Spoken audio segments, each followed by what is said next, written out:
Hi friends, welcome my YouTube channel सार्थक online education पर आपका स्वागत है। चलिए आइए स्टार्ट करते हैं। यहाँ पे मैंने ये कुछ टॉपिक लिया हुआ है। इसमें से ये 6 क्लास के एनसीईआरटी बुक है, उसमें से मैंने लिया है 2 टॉपिक हैं आज। एक पूर्ववर्ती और परावर्ती का कॉन्सेप्ट समझना है अपन को, और एक दूसरा कॉन्सेप्ट है कि सहचर का नियम, वितरण का नियम, और ये जो नियम लगते हैं 4-5 नियम हैं यहाँ पे, तो वो नियम अपन को पढ़ना है। ठीक है, तो सबसे पहले ये आप देख लीजिए, ये क्लास 6 की बुक है और सेकंड चैप्टर है। तो क्लास 6 के सेकंड चैप्टर से ये क्वेश्चन आए हुए हैं, वर्ग 2 में क्वेश्चन आए हुए हैं। ये फर्स्ट पार्ट है, एक ही पार्ट में बना देती लेकिन बहुत लंबा हो जाता, तो मैं ये 2 पार्ट में बना रही हूँ। आज थ्योरी करवाई दे रही हूँ और कल इसके जो वर्ग 2 में क्वेश्चन आए हुए हैं वो क्वेश्चन आपको एज इट इज़ क्वेश्चन मैं करवाऊँगी, वहीं से स्क्रीनशॉट वगैरह लेके PDF क्रिएट करके और आपके साथ शेयर करूँगी कल। ठीक है, तो आज आप ये थ्योरी देखिए और समझिए और पढ़िए इनको।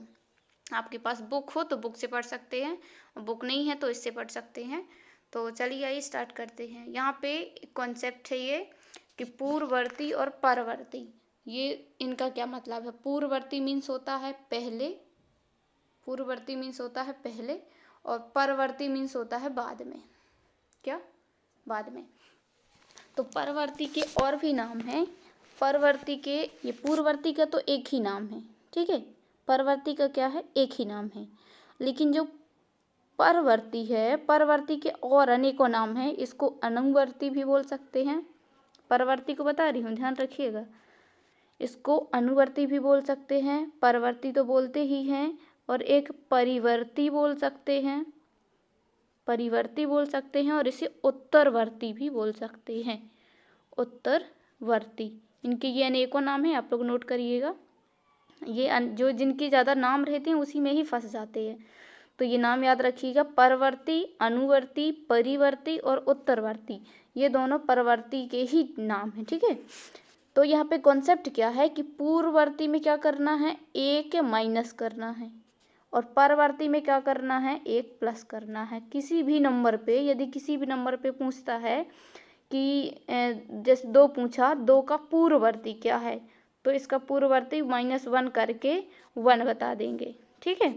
और यदि इसी 2 का परवर्ती पूछता है तो इसमें 1 प्लस करके इसका 3 आ जाएगा, ठीक है। ये इतनी बात समझ में आ गई होगी। तो यहाँ पे लिखा हुआ है, आप इसको भी पढ़ सकते हैं। ये 16 का परवर्ती 16 + 1 = 17, ठीक है। और 19 का परवर्ती 19 + 1 यानी 20 क्या हो रहा है, परवर्ती में 1 प्लस हो रहा है, ठीक है। तो ये परवर्ती है, और पूर्ववर्ती में 1 माइनस कर देना है। ये पूर्ववर्ती का कॉन्सेप्ट दिया हुआ है, तो 20 - 1 है ना, 20 - 1 यानी कि 19। ये 19 क्या है, पूर्ववर्ती है। किसका पूर्ववर्ती है, 20 का, यानी 20 का पूर्ववर्ती 19 है। और इसी 20 का परवर्ती पूछे तो 21 हो जाएगा, 1 प्लस हो जाएगा, ठीक है। तो ये कॉन्सेप्ट है। ये यहाँ से ये पूर्ववर्ती और परावर्ती, CTET और MP-TET, MP-TET में तो एकदम आया हुआ है, CTET में भी आता है, लेकिन MP-TET में भी मैं जब कल इसके क्वेश्चन लेके आऊँगी आप लोगों को यकीन हो जाएगा। मैं हालांकि अभी दिखा देती हूँ, आप लोग क्वेश्चन देखिए, एक सेकेंड। हाँ, ये यहाँ पे क्वेश्चन मैंने लिया हुआ है, ये देखिए।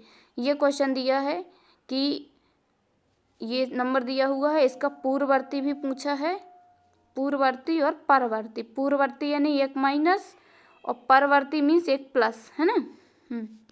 और दिखा देती हूँ, और भी क्वेश्चन पूछा है। ये देखिए कि ये क्वेश्चन, इसमें परवर्ती संख्या पूछा है। ये वर्ग 2 के ही क्वेश्चन है ना। हाँ, तो ये क्वेश्चन पहले अपन थ्योरी कर लेते हैं, फिर ये क्वेश्चन करेंगे। चलिए आइए थ्योरी कंटिन्यू रखते हैं। यहाँ पे ये टॉपिक ख़त्म हुआ, अब आगे बढ़ते हैं। तो यहाँ कुछ ऐसा खास नहीं है, मैंने पढ़ा हुआ है, और पढ़ने के बाद ही ये चीज़ें अलग की हुई हैं, ठीक है। यहाँ पे ऐसा कुछ खास नहीं था। ये व्यवकलन घटाने को व्यवकलन भी बोलते हैं, और गुणन है। यहाँ पे आप यहाँ पे प्रैक्टिस कर सकते हैं।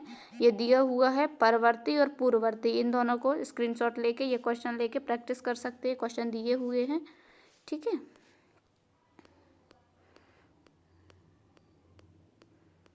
यहाँ पे ये दिया हुआ है क्लोजर प्रॉपर्टी। ये फर्स्ट प्रॉपर्टी आई यहाँ पे अपनी, तो कौन सी प्रॉपर्टी है? Closure property. क्लोजर प्रॉपर्टी, तो क्लोजर प्रॉपर्टी में क्या होता है? यहाँ पे ये क्लोजर प्रॉपर्टी के ही दिए हुए हैं, यानी कि क्लोजर प्रॉपर्टी में मेन ये है कि यह एक तो यहाँ पे ये ध्यान रखना है कि यह किस किस में लागू होता है? योग और गुणन में। ठीक है, कौन सी प्रॉपर्टी? क्लोजर प्रॉपर्टी किस में लागू होती है? एक तो योग में लागू होती है और गुणन में लागू होती है। ठीक है, तो योग में यहाँ पे कैसे, इसकी मेन डेफिनेशन क्या होती है कि जब दो पूर्ण संख्या या नेचुरल नंबर का योग या गुणन, योग करने पर या गुणा करने पर एक पूर्ण संख्या प्राप्त हो, तो जिसके साथ ये योग के साथ ऐसा हो रहा है तो योग के साथ ये क्लोजर प्रॉपर्टी लग रही है, और गुणन के साथ ऐसा हो जाएगा तो गुणा के साथ क्लोजर प्रॉपर्टी लग रही है। जैसे यहाँ पे दिया हुआ है 7 + 8 = 15। 15 एक पूर्ण संख्या है, ये भी एक पूर्ण संख्या है। ठीक है, मल्टीप्लाई का करते हैं, मल्टीप्लाई का 7 × 8 ये 56, तो ये भी पूर्ण संख्या है और ये भी पूर्ण संख्या है, मतलब योग और गुणन में क्लोजर प्रॉपर्टी लग रही है। ठीक है, इसको हिंदी में संवृत्त बोलते हैं, संवृत्त गुण क्लोजर प्रॉपर्टी। ये मल्टीप्लाई में दिया हुआ है, अब देख सकते हैं यहाँ पे लिखा हुआ है कि संवृत्त गुण पूर्ण संख्या योग के अंतर्गत, गुणन के अंतर्गत संवृत्त होती हैं, गुणन के अंतर्गत संवृत्त होती हैं, और यहाँ पे योग के अंतर्गत संवृत्त होती हैं, है ना, योग के अंतर्गत तथा गुणन के अंतर्गत संवृत्त होती हैं। ये दोनों चीज़ पे लिखा हुआ है। घटाने पे देखना हो तो देख लीजिए, ये पूर्ण संख्या व्यवकलन घटाने के अंतर्गत संवृत्त नहीं है, क्योंकि आपके व्यवकलन इस प्रकार के हो सकते हैं। अब यहाँ पे देखिए 6 - 2 दिया हुआ है तो 4 आ रहा है, ठीक है, इसमें तो लग रहा है, लेकिन 7 - 8 है तो यहाँ पे -1 मिल रहा है, तो -1 क्या है? एक प्रकार का इंटीजर है।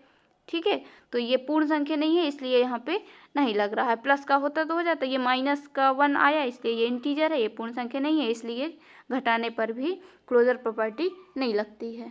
ठीक है, अब डिवाइड में देखना तो डिवाइड में देख लीजिए, डिवाइड में दिया हुआ है कि विभाजन में संवृत्त प्रॉपर्टी नहीं लगती है, इसमें पूर्ण संख्या आया लेकिन इसमें नहीं आया, इसलिए यहाँ पे ये क्लोजर प्रॉपर्टी नहीं लगेगी। ठीक, ये ऐसे ही दिया हुआ है, जो मेन चीज़ें हैं मैं वो आपको बता देती हूँ। अब यहाँ पे क्रम विनिमयता का गुण आया, किसका आया? क्रम विनिमयता, इंग्लिश में क्या बोलते हैं इसको? Commutative property. ठीक है, ये कम्यूटेटिव प्रॉपर्टी है, या क्रम विनिमय का गुण। ठीक है, या क्रम विनिमय प्रॉपर्टी, तो इसमें ये किस में लगती है? पहली तो योग और गुणन, यानी कि योग में लगती है और गुणन में लगती है। ठीक है, ये दो चीज़ें। अब ये क्रम विनिमयता है और इंग्लिश में कम्यूटेटिव प्रॉपर्टी कहते हैं।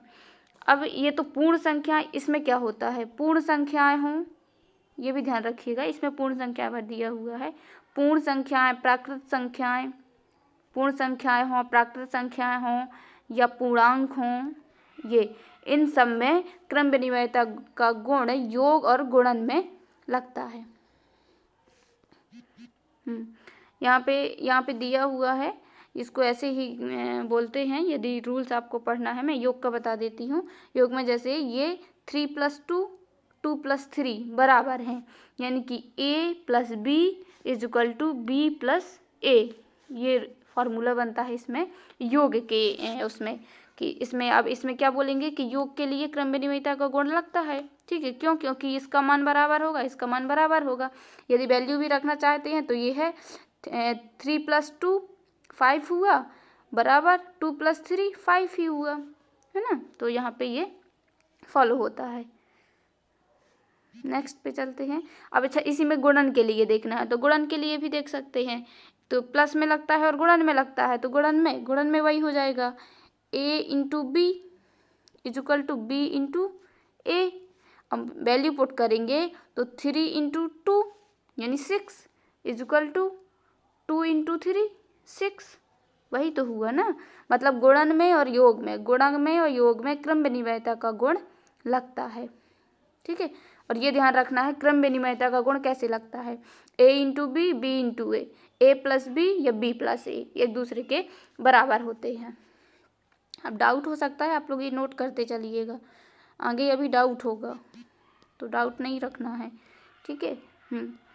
अब ये यहाँ पे ये मेन लिखा हुआ है, पूर्ण संख्याओं के लिए योग और गुणन दोनों ही क्रम विनिमेय है, ठीक है। तो पूर्ण संख्याओं के लिए भी है, ये प्राकृतिक संख्याओं के लिए भी है, और ये पूर्णांकों के लिए भी है, जो पूर्णांक संख्या होती हैं उनके लिए भी है। अब यहाँ पे आइए ये सहचरिता का गुण, सहचरिता या साहचर्य, इनके नाम भी बहुत हैं, ये भी ध्यान रखिएगा। साहचर्य, इसी को इंग्लिश में बोलते हैं एसोसिएटिव, क्या बोलते हैं, एसोसिएटिव, एसोसिएटिव प्रॉपर्टीज, ये साहचर्य का, ये सहचरिता का गुण। तो ये किस में लगता है, योग में और गुणन में, दोनों में लगता है। एक तालिका टाइप में बना लीजिएगा और उसमें एक साइड से लिखते जाइएगा कि जैसे क्रम विनिमय का गुण किस में लगता है, योग में लगता है और गुणन में लगता है। सहचर्य का गुण किस में लगता है, योग में लगता है और गुणन में लगता है, ठीक है। अब यहाँ पे एग्जाम्पल दिया हुआ है, जैसे योग में देखें तो योग में ये दिया हुआ है 2 + 3 + 4 = 5 + 4 = 9, ठीक है। और यहाँ पे ये दिया हुआ है, यानी कि यहाँ भी 9 आया, यहाँ भी 9 आया। अब इसको कैसे मैं एक्सप्लेन कर देती हूँ, जैसे कि a, ठीक है, a + b + c, कहीं भी ब्रैकेट लगा देते हैं यहाँ पे, बराबर, यहाँ पे स्पेस नहीं, यहाँ लिखती हूँ a + b + c, ये तो जो इसकी वैल्यू होगी वही तो इसकी वैल्यू होगी, यहाँ पे ऐसे ही लिखा हुआ है। आप इस ब्रैकेट को देखिए और इस ब्रैकेट को देखिए, ये 2 + 3 + 4, ये मान लीजिए ये ब्रैकेट हटा है अभी, 2 + 3 + 4, ठीक है। फिर 2 + 3 + 4, तो ये यहाँ पे ब्रैकेट लगा दिया, इसमें यहाँ पे ब्रैकेट लगा दिया, तो ये वैल्यू क्या निकाला है यहाँ पे, 2 और 3 5 + 4, यही तो है, ये 9 हो गया। इस पे इसको अलग रखा है तो 3 और 4 7, यानी 2 + 7 = 9। तो ये क्या है, सहचारिता का गुण है, यानी एसोसिएटिव प्रॉपर्टी यहाँ पे लग रही है। इसमें 3 होते हैं, a + b + c = a + b + c, तो यहाँ पे ब्रैकेट लगा देते हैं और इसमें = के बाद ये = है और यहाँ पे ब्रैकेट लगा देते हैं, तो इसकी वैल्यू और इसकी वैल्यू आपस में बराबर होगी। तो ये काहे का गुण है, सहचरिता या एसोसिएटिव प्रॉपर्टीज। किस में ये लगती है, योग में और गुणन में। अब यहाँ पे ये ऐसे इसी के दिए हुए हैं, आप इसको रोक के यदि प्रैक्टिस करना है तो प्रैक्टिस कर सकते हैं। ये दिया हुआ है सहचारी या सहचर गुण कहलाता है, इसमें ये प्रैक्टिस के लिए दिए हुए हैं, आप रोक के और प्रैक्टिस कर सकते हैं। हाँ, इसमें नेक्स्ट आया वितरण का नियम, क्या, योग पर गुणन का वितरण का नियम, ये थोड़ा डिफरेंट है, इसको समझिएगा, योग पर गुणन का वितरण का नियम, ठीक है। तो इसमें क्या करना है कि एक तो योग पर होगा, योग पर गुणन का वितरण का नियम, ये पॉइंट ही समझना है सबसे पहले। अब इसमें क्या होना है कि इसमें ऐसा कुछ नहीं है कि ये योग के लिए है कि गुणन के लिए है, ठीक है। तो इसको इंग्लिश में बोल सकते हैं distributive properties of multiple over addition कहते हैं, या इसे बंटन का नियम भी कहीं कहीं लिखा होता है, हिंदी में बंटन का नियम, ठीक है, बंटन का नियम, वितरण का नियम, डिस्ट्रीब्यूटिव लॉ, इसे इंग्लिश में डिस्ट्रीब्यूटिव, ठीक है, ये तो बंटन का नियम। अब इसमें क्या करना है कि आगे चलते हैं, ये तो ऐसे ही यहाँ पे लिखा हुआ है, यहाँ पे समझिए, यहाँ पे समझना है कि जैसे ये 6 + 5 + 6 × 5 + 6 × 3 लिखा है, ठीक है। क्या इसका अर्थ है कि 6 × 8, 6 × 8 कैसे, ये 5 और ये 3 प्लस हो गया, तो यहाँ पे ये 8 आ गया, ये 8 आ गया, तो ये इसके बराबर है, और फिर यही चीज़ यहाँ पे लिख देना है 6 × 5 + 6 × 3। जैसे किसी को भी समझ लो, जैसे इसी में मैं करती हूँ, इसी में मैं करती हूँ। नीचे स्पेस कहीं होगा, हाँ यहाँ पे स्पेस है कि क्या लिखा हुआ था, 6, एक सेकेंड, 6 और 6 क्या लिखा, 6 × 8। ठीक है, अब क्या है, इसका नाम क्या है, वितरण के योग, वितरण पर योग का गुणन का नियम, है ना, योग पर गुणन का वितरण का नियम, योग पर। तो योग पर ये है, तो इसको 5 और 3 में डिवाइड कर देते हैं, 5 3 8, तो इसको बांट दिया, तो ये 6 ये आया, और 5 + 3 इसमें बांट दिया ये 8 को। तो यदि इसके इक्वल टू में लिखेंगे, ये यहाँ पे लिख लिया, इसके बराबर में लिखेंगे तो क्या लिखेंगे, 6 × 5, 6 × 5, और क्या लिखेंगे, प्लस 6 × 3, ये लिखेंगे, यही यहाँ पे लिखा हुआ है। ये इसको, ये 5 और 3, ये 5 और 3 यानी 8, यहाँ पे भी लिखा हुआ है। अब समझिए इसको किसी भी तरीके से, जैसे ये एक ये दिया हुआ है, ठीक है, ये 2 × 3 और 5 8 हुआ, ठीक है, इक्वल टू में, अब ये 2 का मल्टीप्लाई 3 से हो जाएगा, तो 2 × 3 प्लस 2 × 5, ये वितरण का नियम हो गया। यदि इसी को वैसे पलटना है तो ये 2 और ये 2, तो ये 2 कॉमन ऐसे आ जाएगा, और ये 3 + 5, ये बन गया। तो ये है योग पर वितरण का नियम, योग पर गुणन का वितरण का नियम, ठीक है। इसे बंटन का नियम भी कहते हैं। तो यहाँ पे कुछ प्रैक्टिस के लिए भी दिए होंगे, तो आप देख लीजिएगा और प्रैक्टिस करिएगा। एक ये है तत्समक अवयव, क्या है ये, तत्समक अवयव, इसे इंग्लिश में बोलते हैं आइडेंटिटी, आइडेंटिटी प्रॉपर्टीज, ठीक है। ये योग और गुणन के लिए है, मतलब योग पर लगती है और गुणन पर लग जाती है, ठीक है। तो ये इसका मूल जो है वो क्या है कि यह केवल पूर्ण संख्याओं के संग्रह में शून्य की उपस्थिति के कारण, यह केवल शून्य की उपस्थिति के कारण है। यहाँ पे वर्ग 2 में क्वेश्चन आया हुआ था कि तत्समक प्रॉपर्टीज किसके लिए है, किस में लागू होती, मतलब ऐसे कुछ क्वेश्चन था, मुझे एग्जैक्ट याद नहीं आ रहा। तो उसमें पहले शून्य था, और फिर कुछ और था तो 1 था, और फिर मल्टीपल के लिए पूछा था तो 1 था, तो 0 1 1 ऐसे कुछ था आंसर। ये मुझे अभी एग्जैक्ट याद नहीं आ रहा है, जब यदि कल मिल जाएगा तो मैं इस क्वेश्चन को भी इंक्लूड कर दूंगी। तो ये तत्समक अवयव हो गया, ठीक है। ये योग में भी लग जाता है और गुणन में भी लग जाता है। कैसे, अब 7 + 0 यानी 7, मतलब 0 पर कोई भी नंबर हम जोड़ेंगे, पूर्ण संख्या, कोई भी पूर्ण संख्या को ऐड करेंगे तो वही पूर्ण संख्या मिलेगी। ये इसका योग पर लगता है, शून्य का नियम, शून्य के लिए लगता है आइडेंटिटी, ठीक है, प्रॉपर्टीज। और गुणन में कैसे लगती है, गुणन में लगेगा कि किसी भी पूर्ण संख्या से हम किसी भी पूर्ण संख्या को 0 से गुणा करेंगे तो उसकी वैल्यू, परिणाम हमें 0, रिजल्ट 0 मिलेगा, या ऐसे करें या इसको ऐसे पलट के करें तो हमें वैल्यू 0 ही मिलेगी। ये गुणन के लिए है। और योग में क्या होता है कि किसी भी पूर्ण संख्या में हम 0 जोड़ेंगे तो हमें वही पूर्ण संख्या प्राप्त होगी, या तो ऐसे जोड़ें या इसको पलट के जोड़ें, हमें वही संख्या प्राप्त होगी। ये है तत्समक प्रॉपर्टीज, ठीक है। हाँ, यहाँ पे इतना ही था इस सेकंड चैप्टर में। आप लोग इसको देखिए और ये प्रैक्टिस करिएगा। यहाँ पे प्रैक्टिस के लिए दिए हुए हैं कुछ एक्सरसाइज, ये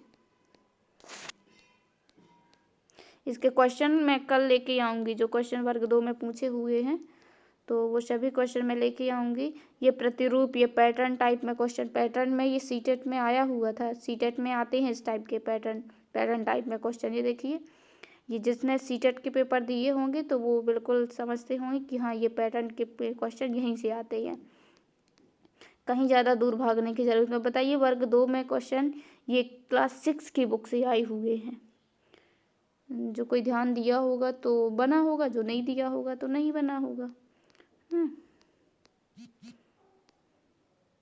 चलिए, बाकी ये प्रैक्टिस के लिए है। आज के लिए इतना ही करते हैं, और मैं सेकंड पार्ट इसका बनाऊंगी कल, तो सारे क्वेश्चन इंक्लूड कर दूंगी जो जो क्वेश्चन आए हुए हैं वर्ग 2 में। ओके, कोई डाउट हो तो बताइएगा, कल क्विज रिवीजन करवा के और मैं क्वेश्चन करवा दूंगी। Okay, thank you.